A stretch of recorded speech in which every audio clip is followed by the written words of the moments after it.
ఒక్కసారి ఊహించండి, మనం జీవిస్తున్న ఈ భూమి ఒక్కటే కాదు, మనలాంటి వాళ్ళు మనలాగే జీవితం గడుపుతున్న మరొక విశ్వం ఉందని శాస్త్రజ్ఞులు చెబుతున్నారు. ఇంకా షాకింగ్ విషయం ఏమిటంటే ఇదంతా ప్రాచీన భారతీయులు ముందే గ్రహించారు. అవును, మన పురాణాల్లో మల్టీవర్స్ గురించి క్లారిటీగా చెప్పబడింది. ఈ విశ్వం మనం ఊహించిన దానికంటే చాలా పెద్దదని మీరెప్పుడైనా ఆలోచించారా? మనం నివసిస్తున్న భూమి మాత్రమే కాదు, ఇంకొన్ని భూములు, ఇంకొన్ని విశ్వాలు కూడా ఉండవచ్చు. వింటుంటే గొప్ప సైంటిఫిక్ థియరీలా అనిపిస్తుంది కదా. అయితే మీకు షాక్ ఇచ్చే విషయం ఏమిటంటే ఈ మల్టీవర్స్ కాన్సెప్ట్ మన ప్రాచీన భారతీయ గ్రంథాల్లో వేల ఏళ్ల క్రితమే తెలుపబడింది. ఇంకా ఆశ్చర్యం ఏమిటంటే ఈ గొప్ప నిజాన్ని మనకి తెలిసిన రామాయణంలో వచ్చే ఒక అద్భుత ఘట్టంలో హనుమంతుడు పాతాళలోకానికి చేసిన ప్రయాణంలో వివరించారు. ఈ వీడియో చివరి వరకు చూడండి, మీరు కూడా ఆశ్చర్యపోతారు.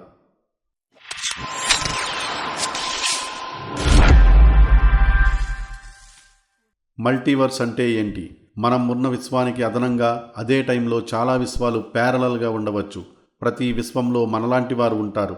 ఒక విశ్వంలో మీరు చిన్న పాపగా ఉండవచ్చు, ఇంకొక విశ్వంలో మీరు పెద్ద వయస్సు వారై ఉండవచ్చు, మరొక విశ్వంలో ఎప్పుడో కృష్ణుడు పుట్టిన కాలంలో జీవిస్తూ ఉండవచ్చు. ఇవన్నీ సైన్స్ ఫిక్షన్ మూవీస్లా అనిపించిన quantum physics and string theory మొదలైనవి ఇవే విషయాలు రీసెంట్గా కన్ఫర్మ్ చేస్తున్నాయి. కానీ భారతీయ ప్రాచీన గ్రంథాలు, పురాణాల్లో ఇదే విషయాన్ని ఎంతో అందంగా వివరించారంటే నమ్మలేకపోవచ్చు. రామాయణంలో అద్భుత ఘట్టం ఉంది. రాముడి అవతార లక్ష్యం పూర్తయ్యాక ఆయన భౌతిక శరీరాన్ని విడిచి దైవిక లోకానికి తిరిగి వెళ్ళాలి. అందుకోసమే ఆయన యమధర్మరాజును పిలుస్తాడు. కానీ యముడు లోపలికి వెళ్ళలేకపోతాడు. ఎందుకంటే బయట రాముని ప్రాణభక్తుడు హనుమంతుడు ఉన్నాడు. తన ప్రభు రాముణ్ణి విడిచిపెట్టలేక రక్షణగా నిలిచిన హనుమంతుడు యమధర్మరాజుకు ప్రవేశం ఇవ్వడు. అందుకే రాముడు ఒక చిన్న మాయ చేయాల్సి వచ్చింది. తన ఉంగరాన్ని నేలలో ఒక పగుళ్లలో పడేస్తాడు. హనుమా, ఇది తీసుకురా అని అంటాడు. హనుమంతుడు తన శరీరాన్ని చిన్నదిగా మార్చుకుని ఆ పగుళ్ళలోకి వెళ్తాడు. వెళ్తూ వెళ్తూ వెళ్తూ చివరకు పాతాళలోకానికి చేరుకుంటాడు. ఆ పాతాళలోకంలో వాసుకి అనే నాగులరాజును అక్కడ హనుమంతుడు కలుస్తాడు. నా ప్రభు శ్రీరాముడు జారవిడిచిన ఉంగరం తీసుకురావడానికి వచ్చాను అని హనుమంతుడు చెబుతాడు. అందుకు వాసుకి హనుమంతుడికి ఒక పెద్ద ఉంగరాల పర్వతాన్ని చూపించి రాముని ఉంగరాన్ని తీసుకోమని చెబుతాడు. అక్కడ అన్ని ఉంగరాలు ఒకేలా ఉంటాయి. హనుమంతుడికి ఆశ్చర్యం కలుగుతుంది. అప్పుడు వాసుకి అవన్నీ శ్రీరాముడి ఉంగరాలే, వెతుక్కో హనుమా అంటాడు. హనుమంతుడు షాక్ అయ్యాడు. ఒక ఉంగరం మాత్రమే నా ప్రభు శ్రీరాముడు జారవిడిచారు, మరి ఇవన్నీ ఏమిటి అని అడుగుతాడు హనుమంతుడు. అప్పుడు వాసుకి ఓ అద్భుతమైన రహస్యం చెబుతాడు. ఈ విశ్వం కేవలం ఒక్కటే కాదు హనుమా, అనేక విశ్వాలున్నాయి. ప్రతి విశ్వంలో కూడా రాముడు జన్మిస్తాడు, అవతారంగా ఉంటాడు, చివరకు భౌతిక లోకాన్ని విడిచి వెళ్ళిపోతాడు. ప్రతి విశ్వంలోనూ రాముడు తన హనుమంతుడికి ఇదే సత్యం తెలియచేయడానికి ఉంగరాన్ని వదులుతాడు. ప్రతి విశ్వంలో రాముడి అవతారం ముగిసే సమయంలో హనుమంతుడిని పాతాళానికి రప్పించేందుకు ఓ ఉంగరాన్ని జారవిడుస్తాడు. ప్రతిసారి నువ్వే వచ్చి నన్ను కలుస్తావు, ఈ సత్యాన్ని గ్రహిస్తావు, తిరిగి వెళ్తావు. అక్కడున్న ప్రతి ఉంగరం వేరొక విశ్వానికి చెంది ఉన్న రాముడి ఉంగరమే.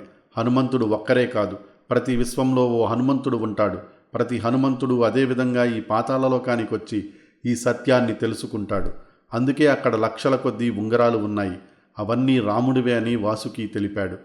హనుమంతుడు ఈ గంభీరమైన సత్యాన్ని గ్రహించి ఉంగరాన్ని తీసుకోకుండా మళ్ళీ పైకి వెళ్ళిపోతాడు. ఎందుకంటే రాముడు భౌతిక లోకం నుంచి వెళ్తున్న సమయం వచ్చిందని తెలుసుకుంటాడు. ఈ స్టోరీ మనం ఇప్పుడిప్పుడే ఆధునిక శాస్త్రంలో తెలుసుకుంటున్న మల్టీవర్స్ థియరీకి క్లారిటీగా ఉంటుంది. కొన్ని వేల ఏళ్ల క్రితమే మన ఋషులు, రచయితలు, తత్వవేత్తలు ఈ నిజాలను గ్రహించారు. ఇదే విషయాన్ని ఇప్పుడు సైంటిస్టులు parallel universe, multiverse, time dilation అని చెబుతున్నారు. కానీ మన భారతీయులకు ఇవి పురాణ కథల రూపంలో ఎప్పుడో తెలుసు. ఇది చరిత్ర కాదు, విజ్ఞానంతో కూడిన తత్వజ్ఞానం. ఇలాంటి ఆశ్చర్యకరమైన విషయాలు, శాస్త్రీయ విశ్లేషణలతో మిక్స్ అయిన మిస్టరీలు మీకు నచ్చుతున్నాయా? అయితే ఈ వీడియోకు ఓ లైక్ కొట్టండి, మీ ఫ్రెండ్స్కు షేర్ చేయండి. మీరు నిజంగా ఒక హనుమంతుడు అయితే మీరేం చేస్తారు? కామెంట్లో మీ అభిప్రాయాన్ని తెలియచేయండి. మరింత ఆసక్తికరమైన ప్రాచీన గ్రంథాల రహస్యాలను మీ ముందుకు తీసుకురావడానికి మన క్యూరియస్ తెలుగు ఛానల్ని సబ్స్క్రైబ్ చేయండి. మరో ఇంట్రెస్టింగ్ వీడియోతో మళ్ళీ కలుద్దాం. జై శ్రీరామ్.